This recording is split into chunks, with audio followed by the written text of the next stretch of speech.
ইলিশ মাছ রান্না শেয়ার করি। অনেকেই করেন, দেখি কে কীরকম করেন। কোকোনাট কুকিং অয়েল অল্প একটু দেব, একটু ফোড়ন দিয়ে দিলাম কালো জিরা আর হচ্ছে মেথি। এই কড়াইটার মনে হয় আয়ু প্রায় শেষ, চারিদিকে ফেটে ফেটে যাচ্ছে, জানি না কয়দিন চলবে। এর মধ্যে পানি দিয়ে দেবো, মধ্যে দেবো হচ্ছে হলুদের গুঁড়া, বাইরে খুব বৃষ্টি হচ্ছে, দেব হচ্ছে লবণ। এত বৃষ্টি হচ্ছে, আগে বুঝলে খিচুড়ি রান্না করতাম। ইলিশ মাছ আসলে রান্না করা খুবই সহজ। দুটো কাঁচামরিচ দিলাম আর এর মধ্যে হচ্ছে এই যে মাছগুলো দিয়ে দিচ্ছি। ইলিশ মাছগুলো তার আগেই কেনা,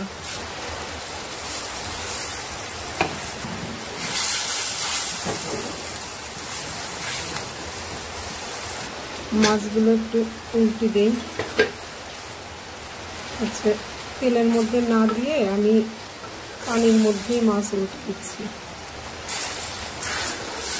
আমি ইলিশ মাছ তেল ছাড়াও রান্না করে খাই। আসলে ইলিশ মাছের নিজস্ব একটা তেল আছে, যার কারণে এর কিন্তু আসলে তেল লাগে না।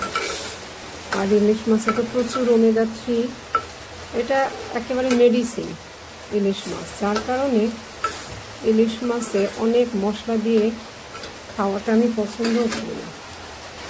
যেহেতু একটু ঝোল ঝোল করবো, আমি আর একটু পানি দিয়ে দিই, বাস শেষ।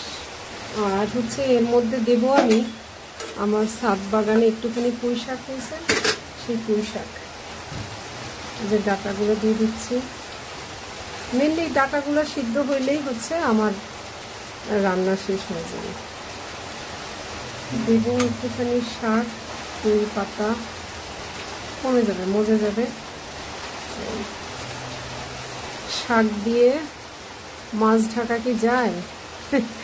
আমি ঢেকে ফেললাম। এবার একটু দেখি শাক দিয়ে মাছ ঢেকে রাখা যায় কি না। শাকটা সিদ্ধ হয়ে গেছে, একটু নাড়াচাড়ি। শাক দিয়ে মাছ ঢাকা যায় না, আমরা ছোটবেলায় এরকম করছি, তাই না? বা মানুষ কথায় কথায় বলে, কিন্তু আজ আমি শাক দিয়ে ঢেকে ফেললাম মাছ। এটা কেউ চাইলে পেঁয়াজ দিয়ে করতে পারে, কিন্তু আসলে ইলিশ মাছে আমার কোনো মশলাই ভালো লাগে না। একটু মেথি, মাঝে মাঝে একটু জিরা ফোড়ন দেই, আবার একটু কালো জিরা ফোড়ন দিই, বাস এতটুকুনি। ঢেকে দিলাম। এই যে আমার শাক দিয়ে মাছ ঢাকা রেসিপি রেডি। আসলেই ঢাকা যায় না, দেখেন বের হয়ে গেছে মাছগুলা। ডাঁটা সিদ্ধ, পুঁই শাক সিদ্ধ, ইলিশ মাছ রান্না রেডি।